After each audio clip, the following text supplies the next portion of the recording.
मुल्क भर में लॉकडाउन में नरमी से मुतालिक फैसला आज होगा। ऐलान national command and operation centre के इजलास में होगा। वज़ीर आज़म ने वफाकी काबीना के इजलास में 9 मई के बाद नरमी की मंजूरी दे दी।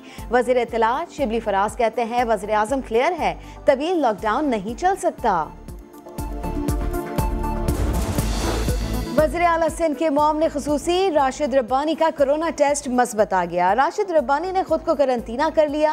अहले खाना के टेस्ट भी कराने का फैसला। वज़ीर आला हाउस के अमले के भी टेस्ट किए जाएंगे। मामले खुसूसी वकार मेहदी का कोरोना टेस्ट भी कराया जाएगा।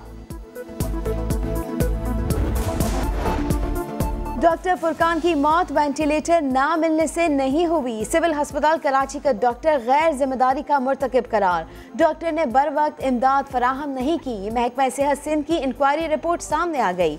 मरीज को दाखिल करने के बजाय दूसरे डॉक्टर से राब्ते का कहा गया। डॉक्टर से राब्ता न होने पर वो दूसरे अस्पताल के बजाय घर चले गए, जिसके बाद उनकी तबीयत मजीद बिगड़ गई। अच्छी फसल के बावजूद आवाम को लूटने के लिए मुनाफाखोर सरगर्म। कराची की ओपन मार्केट में फी किलो गंदम 5 रुपए महंगी कर दी गई। गंदम 37 रुपए फी किलो से बढ़कर 42 रुपए फी किलो हो गई। आटे की कीमत बढ़ने का खदशा बोझ आवाम पर पड़ेगा। और कराची में हीट वेव का दूसरा रोज, सूरज का पारा हाई, समंदरी हवाएं बंद, पारा 42 डिग्री तक जाने की पेशगोई। गर्मी की लहर 2 रोज तक जारी रहेगी। शहरी शाम 4 बजे तक घरों में रहें, माहिरीन सेहत की हिदायत।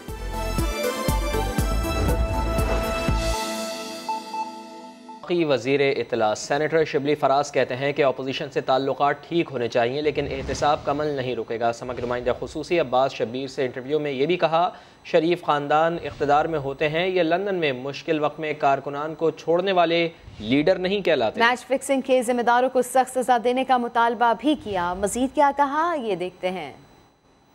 शिबली में बीच में बड़ी चीज़ें लैक कर रही थी। एक सियासी लड़ाई चल रही थी जिसमें एक लैंग्वेज बड़ी मिसयूज, गंदी लैंग्वेजेस भी यूज़ हो रही थी, अपोजिशन के साथ हो, पार्लियामेंट के अंदर हो। इस चीज़ को फोकस किया है अपोजिशन के साथ ताल्लुकात बेहतर करने में। अपोजिशन के साथ हमारे ताल्लुकात बिल्कुल ठीक होने चाहिए, लेकिन जो पार्टी की जो पोजीशन है अगर उसमें हम कंप्रोमाइज़ नहीं कर सकते, बिकॉज हमें लोगों ने वोट दिए हैं इसी बुनियाद पे कि हमने एहतिसाब के अमल को इस मुल्क में जो होता है उसमें हमने एक्सपोज करना है। अब उसमें ये नहीं होना चाहिए कि सारी पॉलिटिक्स को जो उसकी पर्टिकुलर पार्टी का जो लीडर है वो इस पूरे उसको अपोजिशन को हाईजैक कर ले और सब मिला लें कि जी ये पॉलिटिकल विक्टिमाइजेशन है। वेरएज़ ये हमारा आईनी और हमारा जो इंतखाबी फ़र्ज़ बनता है कि हम अपने उन ऑब्जेक्टिव्स को परसू करें जो कि हम समझते हैं जिसने कि इस मुल्क को इतना अरसा इतना पीछे रखा। शहबाज शरीफ का कोई रोल रहा है सियासत के अंदर? उन्होंने हमेशा जो है तो मुख्तलिफ डीलें करके और मुख्तलिफ साजिशें करके और इस किस्म की चीज़ें करके उन्होंने अपने आप को वो रखा है। और आपको पता है कि पाकिस्तान मुस्लिम लीग नून इस वक्त मुख्तलिफ हिस्सों में बटी हुई है। वो नज़र तो एक आती है लेकिन बीच में उसमें काफ़ी सीरियस किस्म की डिविजन्स हैं। जब भी सख्ती का वक्त पार्टी पे आया है उनकी पार्टी पे, तो वो मुल्क छोड़ के चले गए। अब जुल्फ़िकार अली भुट्टो था, वो लीडर था, उसने नहीं छोड़ा अपने अवाम को। जबकि आप इनकी तारीख देख लें तो जब भी या ये इक़्तिदार में होते हैं या ये लंदन में होते हैं। पीपल्स पार्टी अगेन बदकिस्मती की बात है कि इतनी नेशनल लेवल की पार्टी वो बिल्कुल एक सूबे तक महदूद हो गई है। जो कोरोना में जो अपनी सियासत को चमचाने की कोशिश कर रहे हैं, और प्राइम मिनिस्टर साहब जो भी कहते थे वो इसी बुनियाद पे कहते थे कि जब आप मुल्क चला रहे हैं आपको दिल और दिमाग से दोनों से मिलकर फैसले करने चाहिए। ये जो थे इनकी जो कोशिश थी वो यही थी कि किसी न किसी तरीके से ये जो एक मौका उन्हें हासिल हुआ है इसमें वो सियासत करें, लेकिन बदकिस्मती से उनकी ये साजिश भी कामयाब नहीं हो रही है। क्रिकेट से आपका बड़ा लगाव है, मैच फिक्सिंग की बातें कई अरसे से चल रही हैं, मुल्क को बदनाम किया जा रहा है, कुछ प्लेयर्स इन्वॉल्व भी होते हैं, अभी तक कोई ऐसी कानून साजी नहीं हो रही। इसमें जो है तो 2 पहलू देखने होंगे। एक तो पाकिस्तान क्रिकेट बोर्ड जो है तो अपनी जो डिसिप्लिन है उसको और जो अपने SOPs हैं खिलाड़ियों के बारे में और जो मॉनिटरिंग है वो बड़ी स्ट्रिक्ट रखे, और अगर ज़रूरत हो कि कोई ऐसी कानून साजी की जाए तो उसके लिए भी पार्लियामेंट हाजिर है और हम इसको देखेंगे, क्योंकि ये इससे बहुत बदनामी होती है। और स्पोर्ट्स जैसे एक इतने एक सेहतमंद एक्टिविटी में अगर आप उसमें किसी को बेच दें तो मेरा ख्याल है ये इस तरह जिस तरह आपने अपने मुल्क को बेच दिया। सख्त से सख्त सज़ा मिलनी चाहिए, और ये है कि जब सज़ा मिलेगी तो जो दूसरे जो नौजवान खिलाड़ी हैं उनको भी इबरत हासिल होगी, क्योंकि जब वो देखेंगे कि उनका करियर अपना इतनी यंग एज में अगर उनका करियर ख़त्म हो जाए तो इससे बड़ी बदकिस्मती किसी भी यंग प्लेयर के लिए क्या हो सकती है। क्योंकि माजी में क्रिकेटर्स के ऊपर इल्ज़ामात होते हैं, बैन लगता है, दोबारा से मैदान के अंदर आ जाते हैं, मुल्क की फिर से बदनामी शुरू हो जाती है, ये बड़ा एक क्वेश्चन मार्क होता है। देखें, बिल्कुल इसमें सिर्फ आमिर हैं जो कि अपनी प्रॉपर इंटरनेशनल जो एसोसिएशन थी या आईसीसी थी उन्होंने उसको रिहेबिलिटेट किया, रीइंटीग्रेट किया, तो ये भी एक दोनों मैसेजेस दे जाने चाहिए कि आपको जो है तो बहुत ही यंग एज, उनका एडवांटेज ये था कि बहुत ही यंग थे तो उनको बेनिफिट ऑफ डाउट मिला, लेकिन बाकियों को बेनिफिट ऑफ डाउट नहीं मिला, उनकी बहुत मुल्क की भी बदनामी हुई और उनका तो पूरा मुस्तकबिल जो है तो वो दाव पे लग गया। खबरों का सिलसिला जारी है, वक्त हुआ है एक ब्रेक का, हमारे साथ रहिए।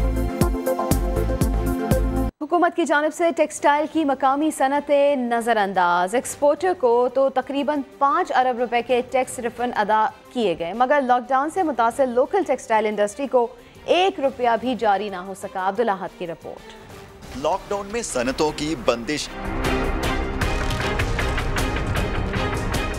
फैसलाबाद की टेक्सटाइल इंडस्ट्री को 35 अरब रुपए का नुकसान, ऊपर से ऐलानात के बावजूद लोकल टेक्सटाइल प्रोसेसिंग मिल्स को 2.5 अरब टैक्स रिफंड में 1 पैसा भी जारी ना हो सका। सनतकारों की परेशानी बढ़ने लगी। ये अगर गवर्नमेंट हमारे रिफंड्स हमें दे देगी तो इसके अलावा अगर ना भी कोई इंसेंटिव दिया जाए तो ये इतना बड़ा इंसेंटिव होगा कि टेक्सटाइल इंडस्ट्री जो आज मुश्किल नज़र आ रही है कि कैसे चलेगी टेक्सटाइल प्रोसेसिंग, तो वो उसकी एक उम्मीद बन जाएगी।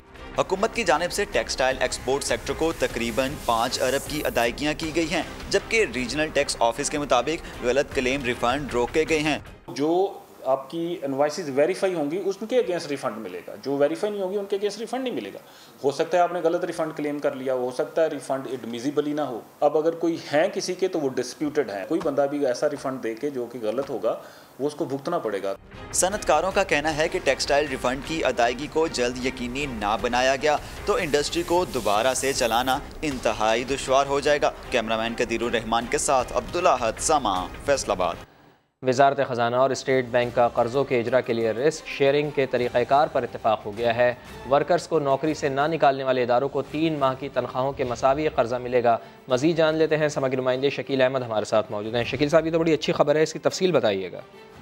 जी हाँ फवाद, इस स्कीम के तहत 30 अरब रुपए मुख्तस किए गए हैं वफाकी हुकूमत ने, और स्टेट बैंक के साथ कर्जों की रिस्क जो शेयरिंग है उसका तरीकाकार तय हो गया है।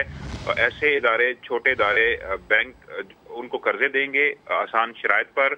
वर्कर्स को नौकरी से ना निकालने वाले इदारों को 3 माह की तनख्वाहों और उजरत के मुसावी कर्जा मिलेगा, और स्कीम के तहत 2 अरब रुपए तक सेल ओवर टर्नओवर करने वाले इदारों को कर्जा मिलेगा। स्टेट बैंक जो है वो इस रीफाइनेंस स्कीम की मॉनिटरिंग करेगा और हुकूमत कर्जों के इजरा पर नुकसान की सूरत में 40% बोझ बर्दाश्त करेगी।